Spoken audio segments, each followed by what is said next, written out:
Assalamualaikum warahmatullahi wabarakatuh. wabarakatuh. Siap, nama Muhammad Zaki Fadila. Siap, nama Dian Kardiawan. Kami di sini akan menerangkan materi tentang debat. Secara umum, debat adalah aktivitas adu argumen antara kedua belah pihak atau lebih, baik itu individu maupun kelompok, dan memutuskan masalah dan perbedaan. Nah, ada juga debat menurut KBBI dan ahlinya. Untuk debat menurut Kamus Besar Bahasa Indonesia, debat adalah pembahasan atau pertukaran pendapat mengenai suatu hal dengan saling memberi alasan untuk mempertahankan pendapatnya masing-masing. Untuk ahlinya, saya ambil contoh dari Asidi Pojojo.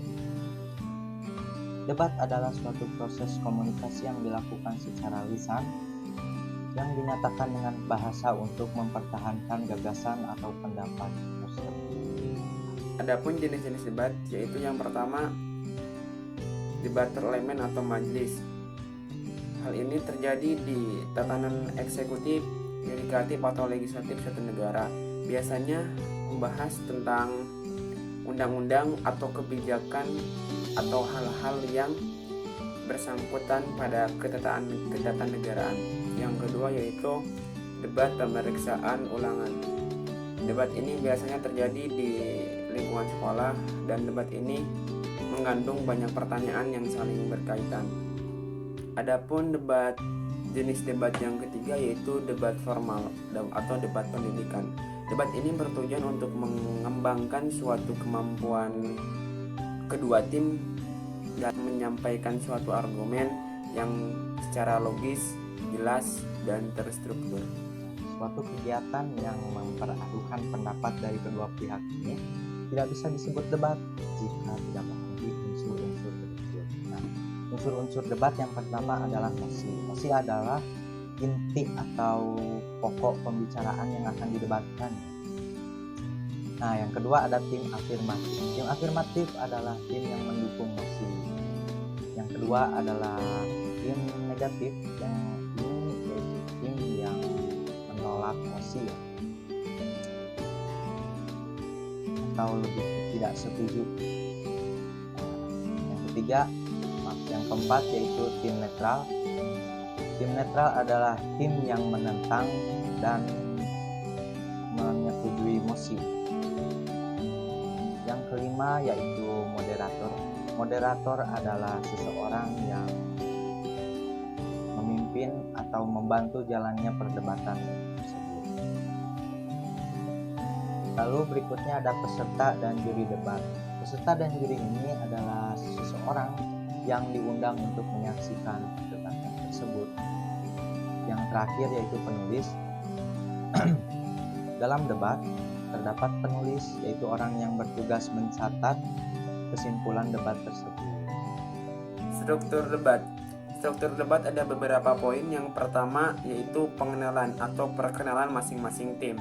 Yang kedua yaitu penyampaian argumen. Jadi di sini masing-masing tim menyampaikan argumennya tentang mosi yang telah ditentukan. Juga argumen tersebut itu telah disertai dengan data dan fakta. Dan yang ketiga yaitu debat. Pada saat ini tiap-tiap masing tim saling menyampaikan sanggahannya. Dan yang terakhir yaitu kesimpulan. Baik, untuk yang selanjutnya yaitu kaidah kebahasaan teks debat. Kaidah kebahasaan debat itu yang pertama ada kalimat kompleks, yang dimana kalimat kompleks itu memiliki lebih dari satu kata kerja. Terus yang kedua yaitu konjungsi, berfungsi untuk menghubungkan kata atau kalimat.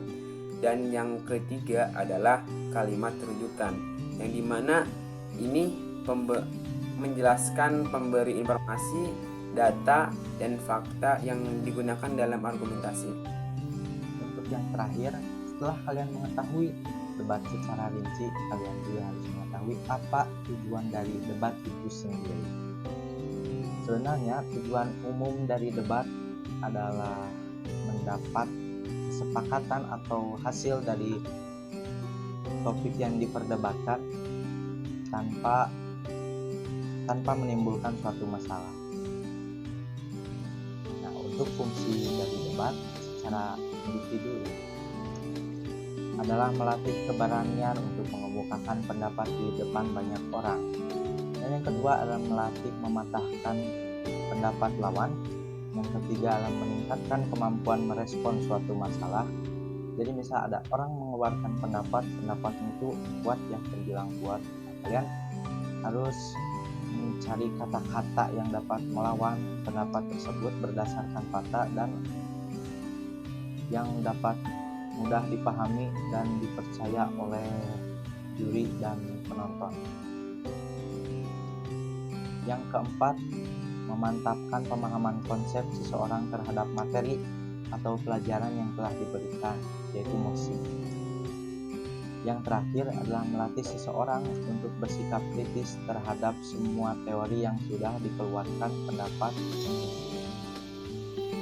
Dan mungkin itu yang dapat kami sampaikan, kurang dan lebihnya terima kasih.